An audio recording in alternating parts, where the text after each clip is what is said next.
Hey guys, welcome back to the channel. Today we are reviewing the Thunderbolt from Dart Zone. This is their newest flywheeler, available on Target shelves for $24.99. It's got a little bit of kick to it. So let's go ahead and take a look, do a quick overview. We did an unboxing earlier this week, and definitely check out that video. We go over kind of what we see on the actual blaster itself. But the nice thing about this guy is it's sporting this nice buffer tube stock, adjustable in a couple different places. So you think you've got 1, 2, 3, 4, and 5. So 5 spaces, yeah, I think that's about 5. And underneath the buffer tube, you have a in-strike tactical point here, or nub, or whatever you want to call it. I don't particularly care for these because they're a little bit wobbly for my taste. For the Thunderbolt, though, I'll kind of give it a pass since it is a flywheeler. You're not kind of putting a lot of pressure and strain on this as you're priming it or anything like that, as if you were for like a Springer. So I'll give it a little bit of a pass. I prefer a full-on buffer tube stock, fully molded into the blaster itself. That's how I like my my blasters.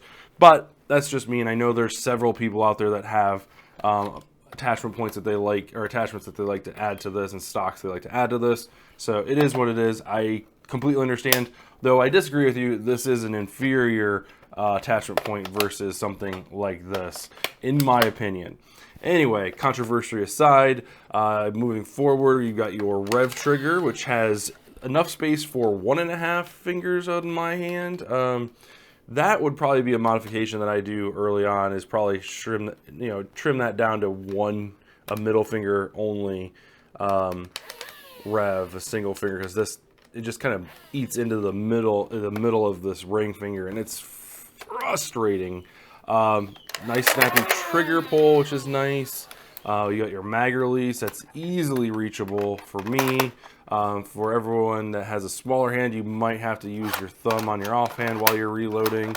Again, that's kind of standard, and we're kind of used to that. I'm just glad that the reload's not inside the trigger well, because that usually gets pretty cramped. And then you've got a decent size mag well here. The pusher, you can see, it would easily be modifiable to get it to do short darts. In fact, that's something that I'm looking into.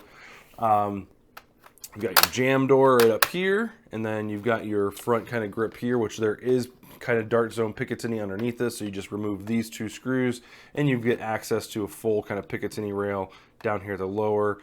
And you could put vertical grip or new horizontal grip, angle grip, whatever you want can go right there. And I don't know, I think it does kind of give it a little bit of a cohesiveness here with the front grip, the actual handle itself, and then the stock. But customization is always welcome in my book, so that is a welcome addition.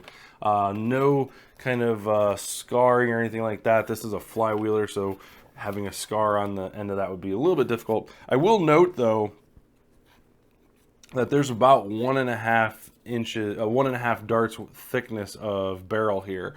I'm curious if that's going to affect performance, especially since the flywheels are right here. You've got about another 4 to 6 inches worth of barrel that you have to go through to get the dart out of the blaster. So the barrel drag might be an issue for this one. I'm not sure. We'll see.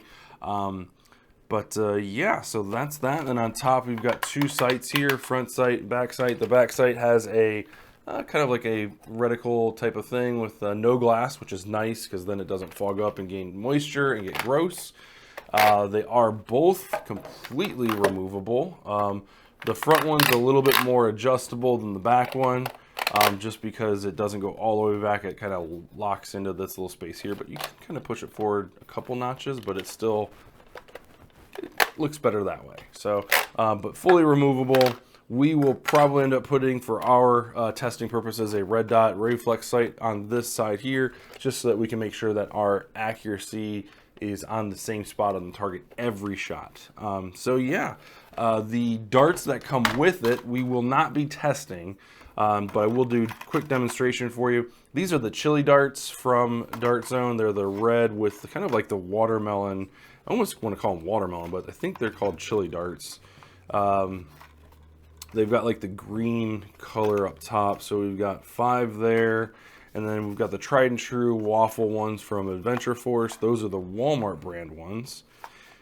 So we'll put 5 in there, do a quick demonstration for you. And yeah, these chili darts, those are available at Target. Most Targets. Unfortunately, my Target does not stock them, which is odd. So we've got 5 waffle tip, and then we've got 5 of the chili darts. So let's go ahead and rip through these.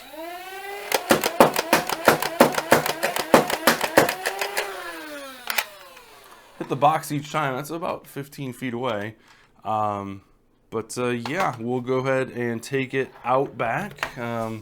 Get some chronograph readings for you guys, and we'll go ahead and take it out on the range. Probably start at 30 feet and work our way back from there. The box did claim an 80-foot range, I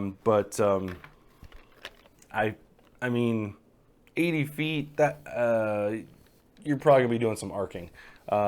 There's no way that this is going to be shooting 80 feet. We'll see. We'll test it out. So let's go ahead and go out on the range and see what we can find out. All right, since we did not manage to hit the target, we're going to scoot up to 25 feet. We start with the Nerf Elite 2.0 darts. This is the Thunderbolt stock. Aiming dead center.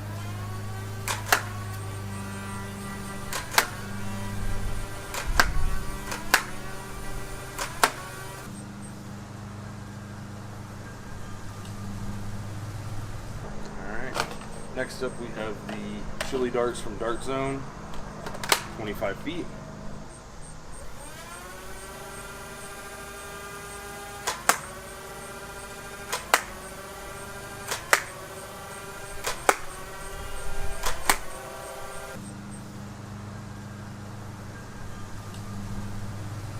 All right, next up, we have the waffle darts from Adventure Force.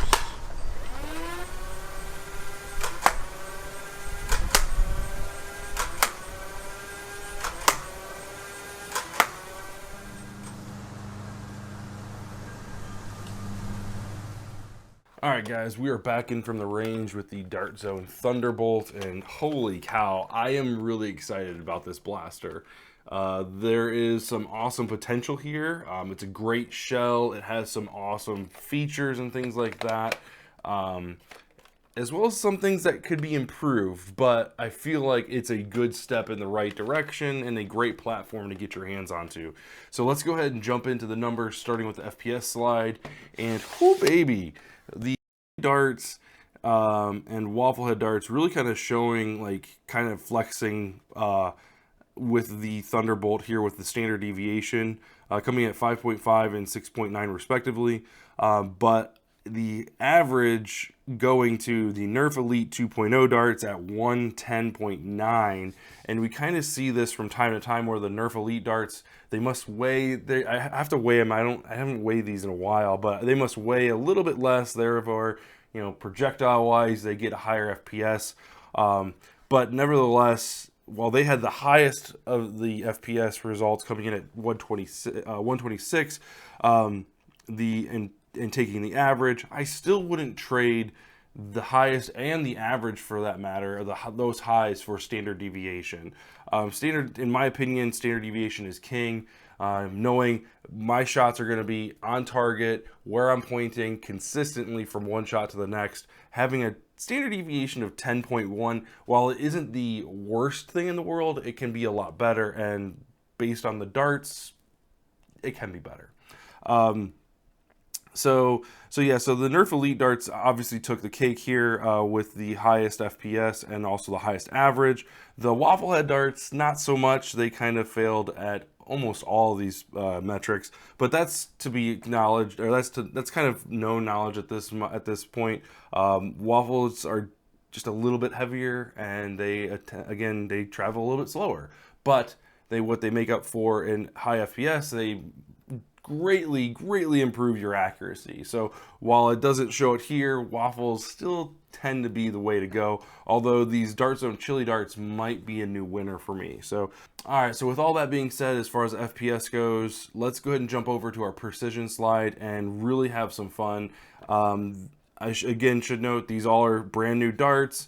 With the included Picatinny rails, it won't accept any type of like airsoft or Picatinny style red dot, so I had to use the included sights. I still tried my best to keep everything level as well as aiming dead center of the target every time. But obviously there's room for human error there, but I try to minimize that as much as humanly possible. So just know that going in that this is not compatible with your standard Picatinny attachments. You will need to design some type of attachment point to go across this to kind of bridge this gap, or to attach any type of Picatinny mounts, lights, red dots, whatever the case may be. Stay tuned. I plan on doing a upgrade video for this blaster, converting it over to short darts. I definitely am going to make some type of Picatinny rail that not only fixes these to Picatinny, but bridges this whole gap here, giving you one long piece of Picatinny rail. So there'll be a little bit of modeling that need to be done here, but I plan on doing that for this blaster because I really dig this one. And then we also have something fun for the magwell as well. So stay tuned for that. So let's take a look at these slides here and these results from the precision testing. So Dart Zone, excuse me, Nerf Elite 2.0 doing what Elite 2.0 does best and hits everything but what you're aiming at. At this point, I'm only putting Nerf Elite in here just to show you this is what Nerf standard is, and this is why you should not buy Nerf Elite darts. Whether that's 2.0, the original Nerf Elite darts, whatever. The AccuStrike darts I've heard are better, but obviously getting those are a little bit difficult. Whereas you can find the Dart Zone chili darts as well as waffle darts at Target and Walmart together. The Dart Zone chili darts, yeah, those had a pretty good showing. You know, horizontal spread, not too shabby. Vertical spread, very good. Everything kind of seemed like in line vertically, which is great. Everything within that, you know, the target's a 2-foot diameter, so everything is within 2 feet horizontally, which is awesome. If you switch over to the waffle head darts from Adventure Force, it gets even better. So an even tighter horizontal grouping. We did have one fall short. I'm not really sure what that's about. Maybe it just hit the flywheels wrong. I have no idea. But we did have one that fell particularly short out of frame, but everything else was really close horizontally. Vertical, not too shabby either. Kind of a similar showing as the ruby, or sorry, the ruby darts, as the chili darts. But yeah, between the two, it's really hard to take a pick. Honestly, if you compare the FPS readings between the chili and the waffle tip darts, I would probably go with the chili darts, getting that extra FPS bump, but also getting a little bit better consistency. Obviously, the 5.5 and the 6.9, like, that's kind of a margin of error, right? Like, that's not really too much of a difference, but you get a higher FPS, you get a better low, and then you also get a better average FPS with those chili darts versus the waffle tip darts. But either way, as far as precision is concerned, this is awesome. And again, stock blaster. So you put a better set of flywheels, a better set of motors in there, bump it up from, you know, from the 6AA to a 2S or a 3S, and you're probably looking at like 150, 140 FPS, you know, with ranges, you know, upwards of 30 to 40, maybe even 45 feet. For this testing, obviously, we were at 25 feet. It just couldn't quite get darts to the target with our standard testing of, you know, it's got to be horizontal. 30 feet, we tried it. It did not care for it. Didn't even get the darts there without, you know, giving us some type of, you know, you had to do probably about a 5 or 10 degree angle. But again, like I said, for our testing, straight shots only, just to kind of give take all the human air out of it. But again, 25 feet is perfect for indoors, close quarter combat, outdoors, not too shabby. But like I said, I'm looking forward to upgrading this blaster with some better flywheels, better motors, and upgrading the power supply as well. Some features that I like about this thing. It's nice and compact. I really enjoy it. There's some, customization as far as how close you want it, or if you want it a little bit further. So if you really want to get that close quarter combat feel in, you can get it nice tucked in there. But I like the way it feels. It's nice and compact in the hands. You don't have a huge nose kind of snub like the Spectre had. Horizontal foregrip, which is great. I do know that you can take the grip off, and there's the faux Picatinny that you can try to adjust to, acclimate your vertical grips or whatever. Or if you have grips that fit this rail, that's a good option there. But the grip itself is comfortable. It's got a nice resting place for your thumb, and it feels really good in the hands. Like I said, the foregrip's solid, and it's not going anywhere. The stock, while like everyone knows, I'm not a fan of Nerf attachment points just because I feel like they're not very solid. This one, while it doesn't have the same, kind of feel as like a Nexus Pro buffer tube stock, because it doesn't have, it's got an extra point of attachment. I can forgive it because it's a flywheel blaster and you're not priming a spring or anything like that, so you're not putting pressure against this stock. So for flywheelers, I feel that this is an okay solution. Now, where the Thunderbolt takes it to the next level is this right here. This is fantastic. Dart zone. If you're going to do Nerf attachment points on your blasters going forward, this just needs to be a thing. You are pleasing literally everybody, right? So if you've got a buffers tube style like M4 airsoft stock, that fits on here. You've got all the attachment all the different points of attachment here, or I guess points of extension, all right there. Everything fits. I imagine all the different stocks, whether it's the Striker, the Nexus, all that stuff, any stocks from Worker, that all will fit nicely on here. And then you're also pleasing the people that have that backstock library or collection of Nerf attachment points, that they want to use the specific one that they like, that they feel comfortable with, because we all know everybody has them. And I can't discount anybody that likes that attachment point, because it's a great customizable piece in personalization. For me, I've got my different qualms with it, and I've already aired those grievances. But this is perfect for flywheelers, Dart Zone. This right here is the way you need to go with every blaster, right?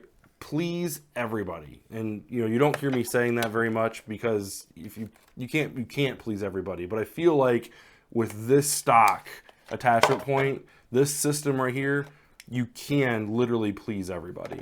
Now, obviously on a Springer, that would be a little bit different story, because you are putting pressure on this point, and that's a point of failure for me. But yeah.